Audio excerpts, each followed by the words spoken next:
am so excited and grateful to Nan and Jake and the phenomenal WSCADV staff for inviting me to be a part of this conversation. So thank you. Thank you. Thank you. I feel like I should give some context to the lens that I bring to this talk, because for longer than I've been a filmmaker, or an activist, or a mother, I've been a writer. And I am not a writer of fancy prose or spoken rhymes. I just write in my journal. I show up in my journal every day. And I have to write in order to understand myself. It really seems backwards, but I often don't know how I feel about something until I see it written in my journal in my own handwriting. And so I write, I write out my guts, I read it over, and I discover how I feel. And that's just how I'm wired. And this practice for me of writing, it's really unremarkable, because really all I do is I roll out of bed and I write 3 pages, stream of consciousness every day. And my pen never leaves the page, but my brain is jumping all over the place, right? And I can see that so clearly. But I have no time to edit, and I have no time to criticize what I'm writing, so it's just a straight up hang up. So 3 pages a day, from the time I was 9, comes about 35,000 pages in 5,800 hours. I'm so upset about that math, because if there's any area of my life where I might come close to Malcolm Gladwell's 10,000 hours of practice, I thought this would be it. But according to my math, I'm not going to be actually qualified to talk to you about any of this until I'm 63. But I'm going to anyway, so here it is. And the thing about writing for me is that it's less about what I actually write, and it's more about the practice, the ritual of writing, right? Of getting this noise out of my head and down onto the page and letting it go. And what happens as a result of this writing is that I'm able to circumvent my rational brain and plug into this well of creativity that exists all around us. And I know this sounds adversarial, but it is true. I have come to have a beef with my brain, because while I appreciate it for all the ways in which it has helped me build the life that I have, I've also come to see it as a bit of a bully. And given the chance, it will muscle its way in and try to control all areas of my life. And my brain, while well-meaning, is also at times fundamentally flawed, especially when it tries to explain the unknowable. So here's an example. When my partner and I were thinking about having kids, he knew what he wanted. He wanted a family unit of 3 kids. That felt like a family unit to him. For me, not so much. I liked my life the way it was. I had a lot of me time. I had plenty of time to hike and travel. We traveled a lot. We went to different bed and breakfasts and explored different towns. And why would I want to mess with that, right? But what also I realized that if we were going to move intentionally towards this exploring whether or not we should have kids idea, I needed to do my due diligence. And so I did. I got out a piece of paper, folded it in half. On one side I wrote value added. On the other side I added value lost. You can see where this is going. And then I proceeded to break down all the possible reasons why a person might want to have a kid. And then I assigned it to the appropriate plus or minus column, according to me. And when I exhausted my mental list, I reached out. I reached out to my community, and I interviewed them extensively, and I asked them questions. And it was a fairly representative sample of the pros versus cons of family life, whether or not to have a family. And then I added those contents of those conversations to my list. After 2 weeks, I reviewed the impressive amount of data that I had collected, and according to my analysis, the conclusions were irrefutable. On every quantifiable measure, from available resources, energy, time, income, sleep, food, security, room for personal and professional growth, on every count, the answer is no. It makes no sense to have a kid. It makes no sense whatsoever. It is a high-effort, low-reward, lifelong endeavor, right? With a high level of risk and a low rate of return. At least as far as I can tell. So in my book, This Is Not a Recipe for Success, my decision was made. And then fast forward, and I'm I'm taking a walk with a friend of mine. I'm walking with my friend who's pushing her kid in a stroller, mind you. And I'm telling her about my fascinating study findings. And I believe I actually said to her, you know, I totally get that there are those moments, you know, in parenting that make parenting feel worthwhile, right? The first tooth, the first smile, the first words, the first sleepover. I get that. But I think I might not be that selfless. I think that I would need more than just those moments to sustain me in putting up with all of this, you know, right side. You know? My friend stopped walking. She put the lock on her stroller. She turned around to face me and she took a hold of both my arms and with her face about 5 inches away from my face, she lovingly obliterated my study to shreds, right? So I found out that there was only one flaw in my otherwise flawless design, and that was that I was asking all the wrong questions. And now that I'm a mom, I get that. But also now that I'm 40, I have accumulated more than a few examples of how my beloved brain has led me astray when it tries to rationalize and quantify the unknowable. And for all of these reasons, I've come to realize that writing is more than a hobby for me. It's not something that I can choose to do if and when I have the time. It is my responsibility. It is my sweet burden of responsibility that I must write in order to get out of my own way and to shut down this ego-centered, rational knowing side of my brain and open up to this mysterious, vast universe of creativity outside of it. In a sense, writing is how I write. And even though I literally write myself into existence every day, I never really thought of myself as a storyteller. Because story, as I learned it, classically, it evolves into acts, it has a beginning, a middle, an end, it's got conflict, tension, resolution, right? And so, but working on this film, I came to a different understanding of what stories really are. And I have developed a profound respect for the power of story to compel us to open up, to reflect, and to connect. As the film director Shakar Kapoor puts it, we are the stories we tell ourselves. We are the stories we tell ourselves. I love that, because it's so true. Our inner running dialogue is constantly shaping. Our inner running dialogue is constantly shaping our story about who we are and how we relate to the world around us. Every morning when we wake up, we construct anew this running narrative of our life. And so I'm really interested in exploring how our stories, how our creativity can connect us as individuals, as a community, and then more broadly as a movement. And I promise I will come back and I will speak to each of those in turn. Because connection really is what this is all about, right? It fuels the work we do. For many of us, connection is why we come, it's why we sit, and it's why we stay. It's why I'm particularly grateful to WSCADV for making this space year after year for us to gather, share, network, learn from each other, and grow together. Alec.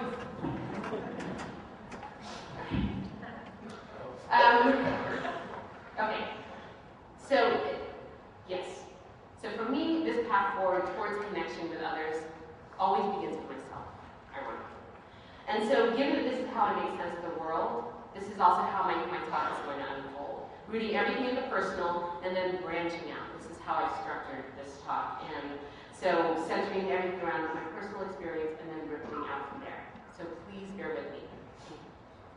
This issue of connection, as it applies on a personal level, is all about finding harmony within, right? It's about how we make peace with the contradictions in our lives.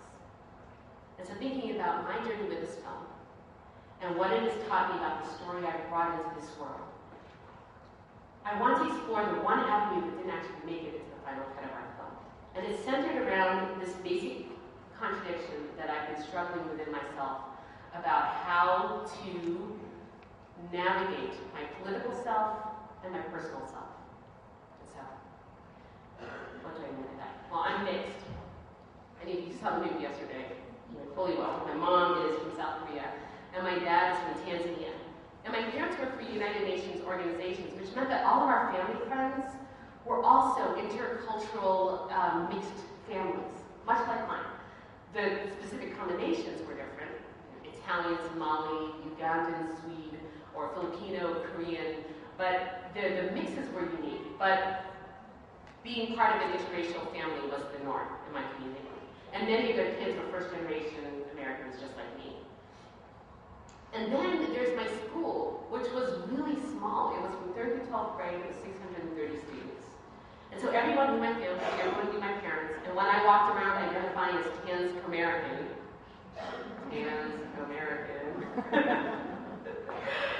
their eyes rolled, but there wasn't any noise, right? I didn't have to explain it, I didn't have to justify myself. It just was self-evident. And I was fortunate enough to bypass a lot of the confusion that some kids of mixed heritage can experience from the pain of not belonging and the identity issues that can come up from that.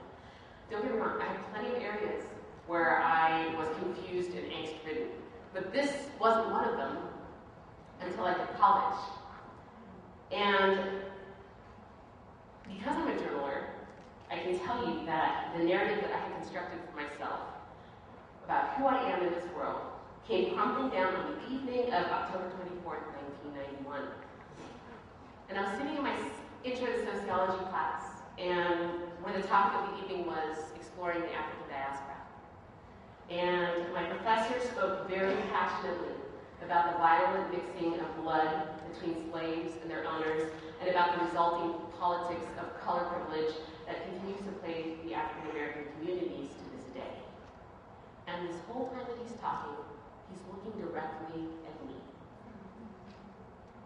And at a certain point I realized, oh my God, this guy thinks he's telling my story.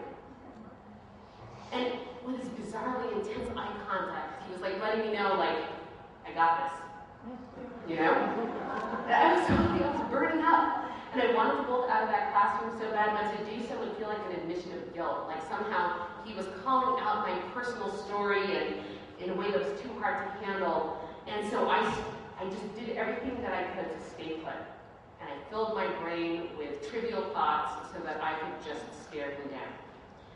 And he continued to look right through me. It had no impact. He just continued to look right through me, and I felt completely exposed and completely unseen. And I felt the silencing power of having someone else project their assumptions of what they believe your truth to be, and feeling completely entitled to share that narrative with the world. That night I couldn't sleep. I was livid and my guts were on fire. And as I lay in bed, I realized that to a certain degree, it does not matter how I personally identify. It does not matter who I am, or who my parents are, or where I come from, or what my parents had to do in order to bring me into this world. It doesn't matter, because as my professor so aptly demonstrated, people will take one look at me and many will feel entitled to construct a whole story about my bloodlines, my pedigree, what I grew up eating, watching, listening to, you know the story, right? So while the dramatic side of me might like to say, and I have, it's like a piece of me to hide that away. It really was that moment of waking up.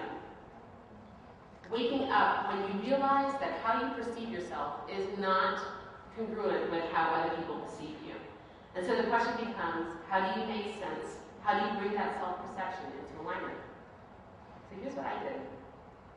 I came to see that while I personally identified as Trans-American, politically, I realized I had to own what it meant to be a queer Black woman living in this country at this particular moment in time. Regardless of what my own personal history was, the history of Black people in this country is necessarily my history because people will assume it to be my history. And all of my thoughts and everything that I do and everything that I say will be judged accordingly. And so my brain, my beloved brain, decided that I should do my best to adapt to this, having this superimposed framework for understanding who I am in this world. And so I did just that. I set off to work to do just that, which is fine because consciousness raising is what college is all about, presumably. So I read all I could about Black experience in America to better understand this history that I had just inherited. I expanded the scope of my reading to include other parts of myself, queer liberation movement, immigrant experience, women's studies, and I majored in psychology so I could have a framework for understanding my experiences of abuse and trauma. My learning curve during this time was steep, and I was particularly fascinated with the lens that various movements brought to their work and to their understanding of the world. And I saw how powerful it can be to locate the center of your story around a particular experience or identity, and then tell your story from that perspective. But while all these movements were working towards the same ultimate goal, ensuring the right of humans everywhere to live with dignity and respect, each movement brought a particular lens, a particular point of view to the issue of social justice, creating these somewhat siloed movements, right? And then additionally, they applied their own filter, which would only allow certain stories through, while other stories were refracted, marginalized, dimmed, distorted, and of course, some stories just didn't get through at all, right? So while each of these seemingly independent movements opened doors that helped me understand certain experiences, I didn't see myself fully reflected back in any of them. And I thought, of course not. Well, how could they? Each one is specifically designed to tell a particular story. And yet, all around me, I saw people who were able to identify 100% with their cause. And I envied that. I envied that because at this particular moment in time, when I was feeling so ungrounded and so unmoored, I was craving 100% certitude in just about any area of my life. But I'm not 100% anything. I'm not 100%. I'm gay, but I'm not 100% gay.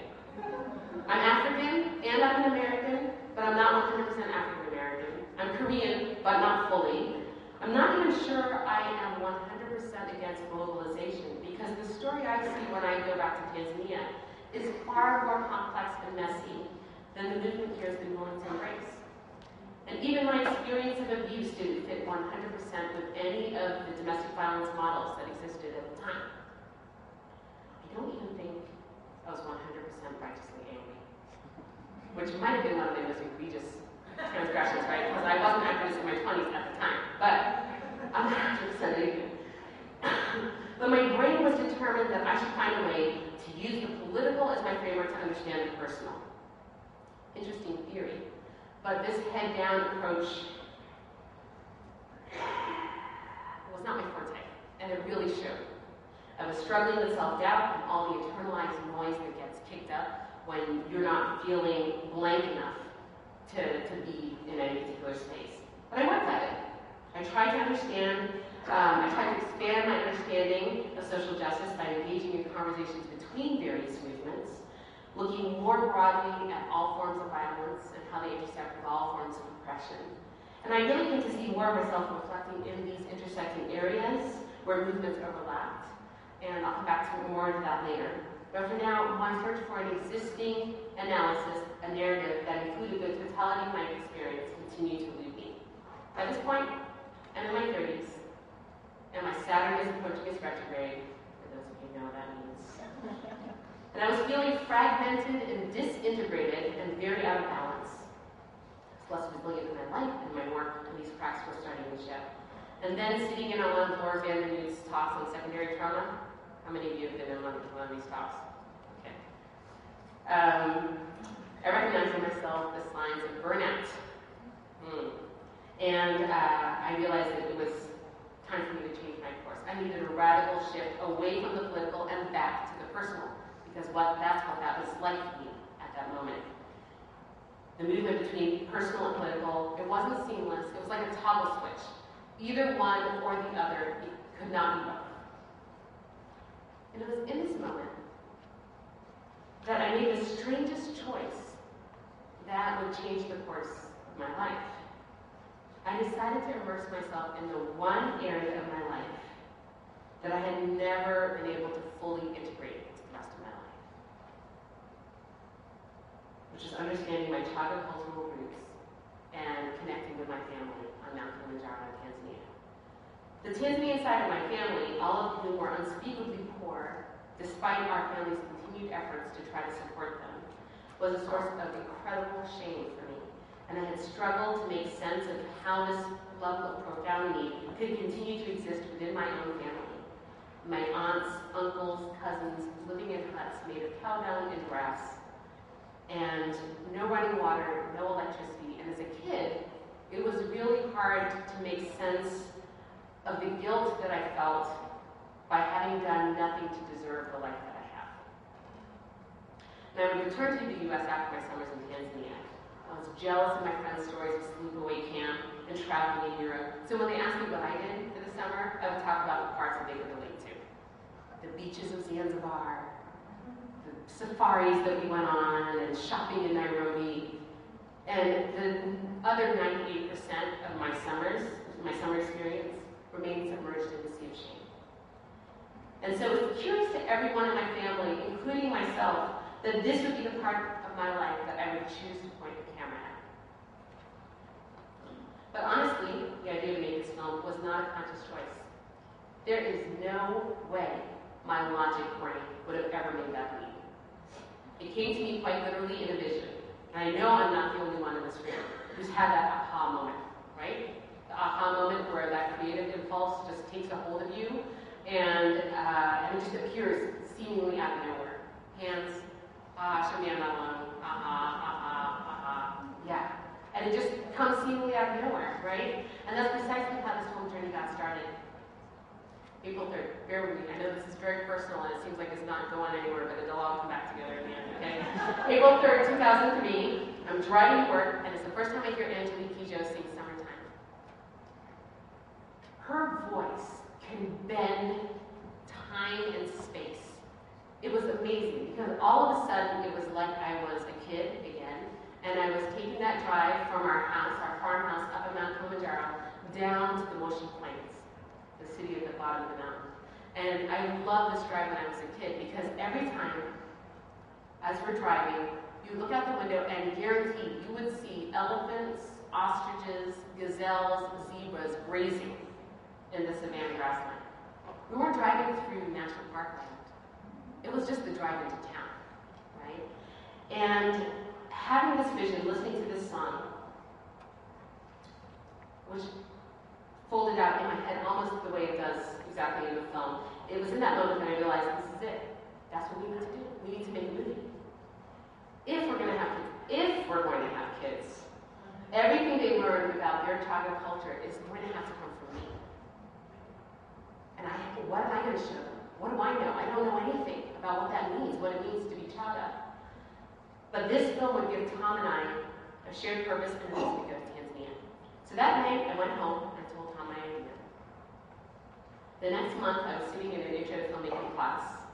And then 7 months later, we had bought our equipment, quit our jobs, and we bought one-way tickets to Tanzania, and we were off. I am a first-generation American. Mom and Dad are from opposite ends of the globe. In 1970, only 3 years after interracial marriages became legal, Mom and Dad were married. I told them the name Kimaro, and they thought, Japanese? I said, no, East African. And that's when alarm bells went off. My partner and I are also an interracial couple. If our kids were to ever ask me, what am I, Mama? What would I say? I decided to make a film about Dad's tribe on Mount Kilimanjaro. The Chagas. My understanding about my culture was headed for a serious overhaul.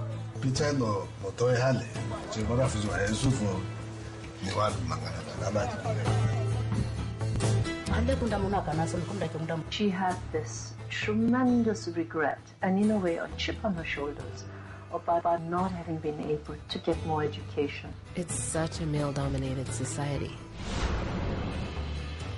To get the full picture, I would have to interview women on their own.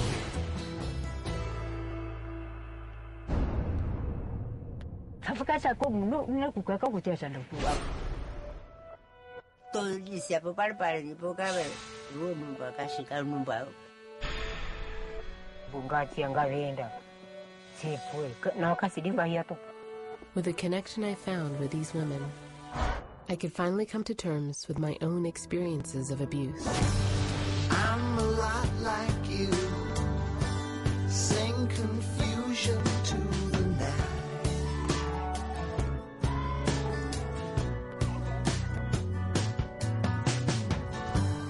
I'm a lot like you.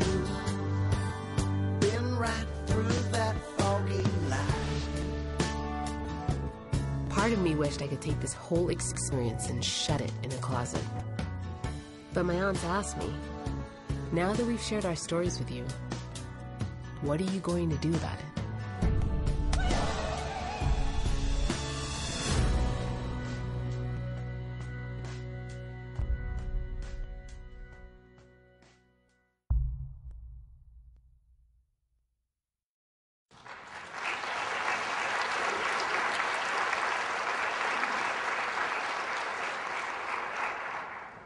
It's hard for me not to talk about this film as a conscious entity with a will of its own. Because that's really how I experienced it. This film has always known the story that it wants to tell, and every time we tried to turn it into something it didn't want to be, it just had no impact. You know, I couldn't affect it to be anything other than what it was ready to be. And so the film I initially set out to make was a film about my dad and his struggle to fit back into the family and the culture that he left behind 40 years earlier in Tanzania. The film was called Worlds Apart. And when we arrived in Tanzania, the culture that we found was on the verge of disappearing. So being novice filmmakers, we set out to save it from extinction. Save it. We did everything we could to capture culture, preserve culture, film culture, get people to perform culture, as if that was even remotely possible. We even orchestrated this school-wide assembly, where we were going to have the Chaga elders performing traditional songs and dance. And we would be able to capture that moment and also capture this moment of this rich cultural exchange between generations. And it was going to be so awesome. And of course, it all went horribly wrong. And all the reasons came down to this. Because now playing the role of the sociology professor was me. And here I was in Tanzania, armed with my camera, and pointing it at everything that even remotely resembled culture to me. And I brought my own filter, my own preconceived ideas of the robust, colorful, National Geographic brand of culture that was waiting for me, right? It's going to be complete with songs and dance and folklore and traditional healing practices and notions of spirituality and governance and discipline, and all of this was completely bound up in my own projections and expectations. And when I realized what I was doing, I was so disappointed with myself. Having been on the receiving end of this, how could I turn right around and inflict that same harm on others? I know better. So this experience was incredibly humbling. And it gave me the idea for a talk show, which I will call When Knowing Just Isn't Enough. See me afterwards if you have any stories you'd like to contribute for that one. So once I let go of my expectations and actually just opened myself up to what was right in front of me, I found the heart of my movie, which was my family stories.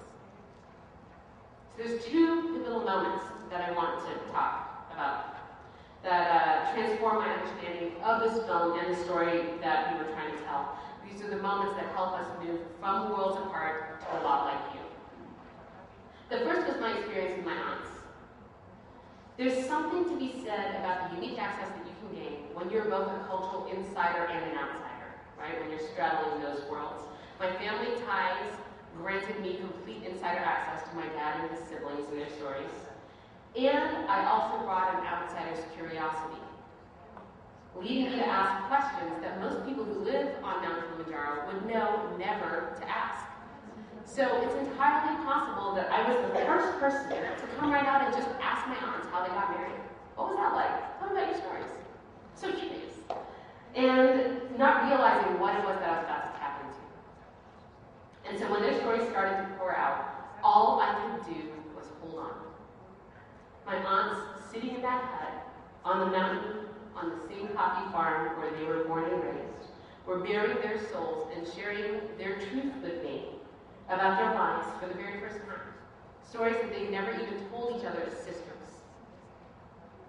And believe me, I did nothing else but sit and listen to what they were telling me, because I literally did not have the words to support them. I was just a silent person bearing witness to a lifetime of unspeakable pain and suffering. And now when people ask me how I got my aunts to open up in that moment, two things come to mind. The first is the unknowable. It's that force that was much greater than any one of us that was doing its work that day, bringing us together and creating the space for my aunts to finally tell their stories. We all felt it in the moment. I felt it, my aunts felt it, and now, many years later, halfway around the world, viewers can feel it too. There's a Jewish saying that I read that I love, which asks the question, what is more true than the truth? And the answer is story. We witness the transformation that takes place in my aunts as they find their words to speak their truth. And it's the power of their story that compels us to deeply consider the hidden truths in our own lives. And it invites us to reach out and connect with each other from this vulnerable and very humble place. The second thought I have about why my aunts opened up as they did is that my relationships, my work, my learning from all of you was present in the room with me, with my aunts. The collectivism in this room gave me the tools I needed to bear witness to their pain and their suffering without the need to minimize it or contain it, to just allow their stories to be. And in that moment of vulnerability, of openness and connection, new paths were laid out before us. And for all of this, I am incredibly grateful to you. The second pivotal moment happened at a much later date, September 24th, 2009, and this was the day that I sat down with my parents and I asked them if they had known about my aunt's experiences of abuse. It was quite possibly the last conversation we wanted to be having with each other, especially on film. Over the course of this interview, I was barely able to keep it together. I wasn't prepared for what my parents said or how they said it. And everything around me, my entire infrastructure, started to crumble. And when my parents left for Tanzania the next day, the dams burst wide open, and I was completely devastated. I was seething, and I was freaked out by how completely manic my brain was that I couldn't even turn it off. And it reminded me of that time in college when my concept of self, my sense of self, was crumbled. The pain that was vibrating throughout my body spilled out onto the page. I could not stop writing. And thank God I had an outlet for this pain and this trauma, because as we all know, as human beings, we are incredibly resilient, right? We are made to withstand pain and motion. It is the pain that gets stuck, or that we stuff down, or we try to ignore or numb out, that will eventually be our undoing. This writing binge saw me through every step of grief, of letting go, the pain of separation, and coming to a new understanding of my relationship with my dad in particular. And as I kept writing, the rage subsided, and I came to a place of deeper compassion for the struggles, the secrets, the shame that we had all been holding on to as our own. And I was able to see on a very concrete and personal level how oppression compromises the humanity in us all. And ultimately, the film became a very purposeful meditation on love. The act of loving across differences, the act of loving despite secrets, and the act of loving through pain. And just to make things a little more complicated, I was also becoming increasingly aware that if we were going to do justice to this emerging story, we needed to completely overhaul our narrative. The film was commanding us to shift the focus of the story from my dad's story to my own. And while my dad was my vehicle into childhood culture, the story of the journey we embarked on had to be told from my perspective. And without a doubt, this was the toughest moment in this entire 8-year journey for me. My struggle to believe that I had the right to take up space with my story. That what I thought as a queer, mixed race, woman of color, who's the daughter of immigrants, that my story would matter to anyone but me. One night, tired of writing, I pulled out a sketch pad and I started mapping out my journey through this film. And so I literally started with the word me in a circle in the center of the page. I took a deep breath, I let go of my brain, I disarmed my heart, and I opened up to the story that unfolded on the page. And here's what I came up with.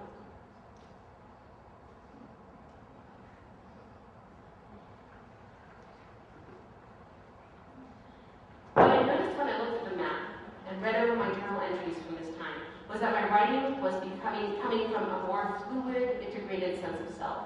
For the first time, I felt I had complete access to the entire narrative of my life.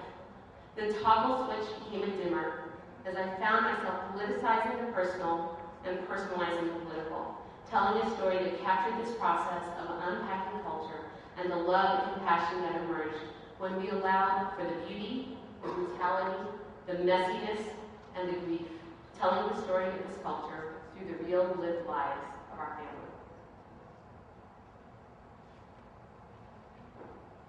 A lot of that makes sense to you, but it's just not there to unfold it, whatever.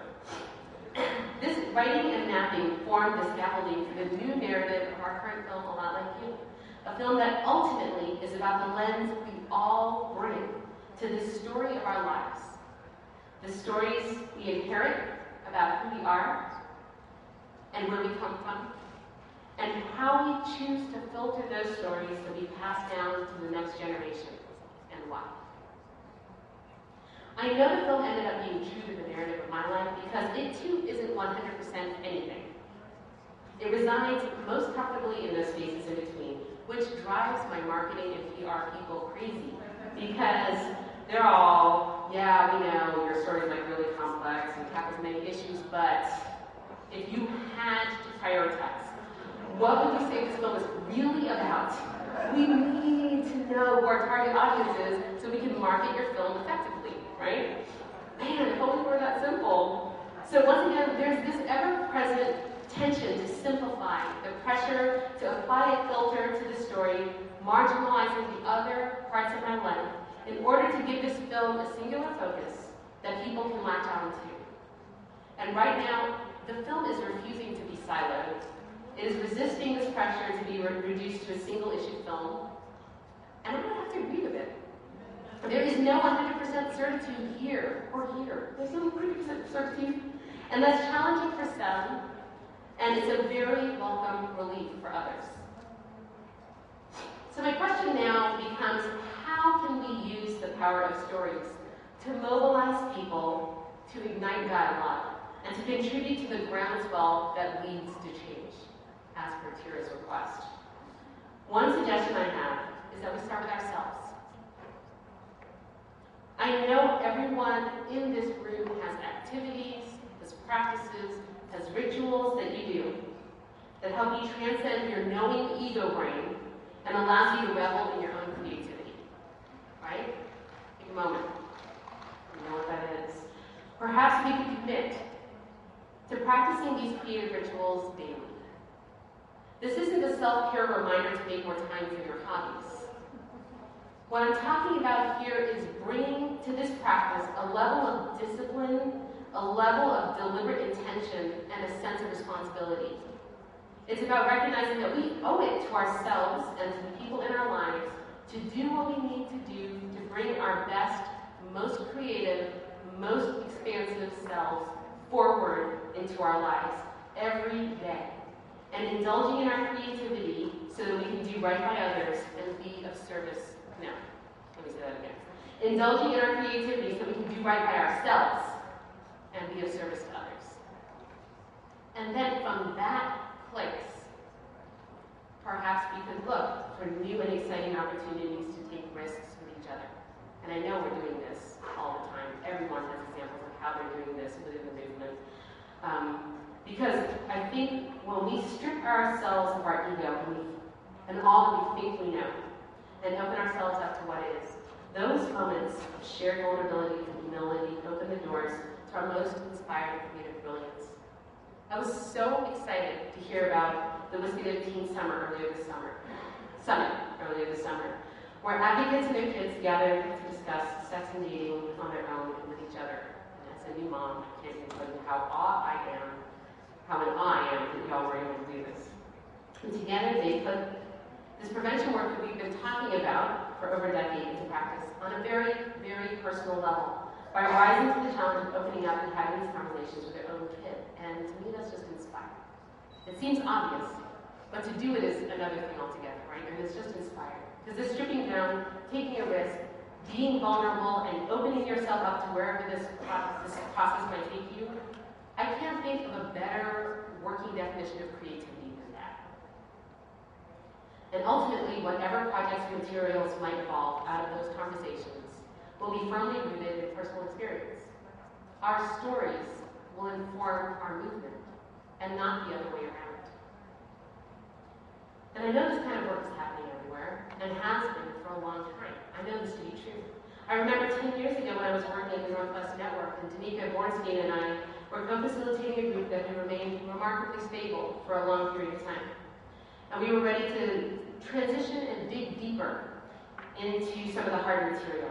And one area where we felt like we'd never been able to do it quite been able to do it justice was talking about how sex played out in our relationships.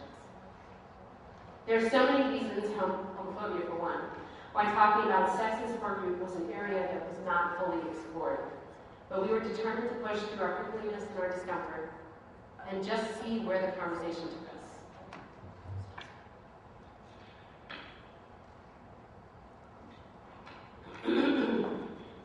And we knew that before we could even think about having these conversations in group, we would have to have these conversations with each other.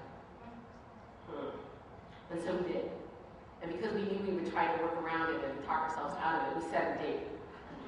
And on that day, we took a lot of deep breaths, and we went for a walk so we could be like, just working it out as we were talking about this. And we began a series of ongoing conversations about all the ways that sex had been used to demean, shame, and humiliate us in our relationships. And then we talked about all the ways that we had used sex as a weapon to fight back, to manipulate, to undermine, and to shame, and to take back control in this one area of our lives where we knew what happened in that arena would never see the light of day because of shame and the silence. So the more of these risks that we can take with each other, not only will these leaps of faith energize our work, but we will produce work that will inspire others to think more expansively about how and why they do the work that they do. And I promise you, this creativity and this inspiration will only continue to ripple out, generating new and insightful ideas along the way. So let's open ourselves up to those inspired creative impulses and be willing to try something different, even if it goes against conventional wisdom. Let's partner with our sister movements so we can continue to find new ways to respond to the needs that survivors are presenting. Not just the domestic violence support needs that correspond with funders' initiatives, but the whole story that survivors are presenting us with. Our movement will only be strengthened by our willingness to take these risks with one another, right? To revel in the slightly panicked feeling of reaching beyond what you know, and remain truly open with no filters and no preconceived stories, just opening up to what is. And when we're able to bring all of who we are to every moment of our lives, the power of what we can collectively unleash is tremendous.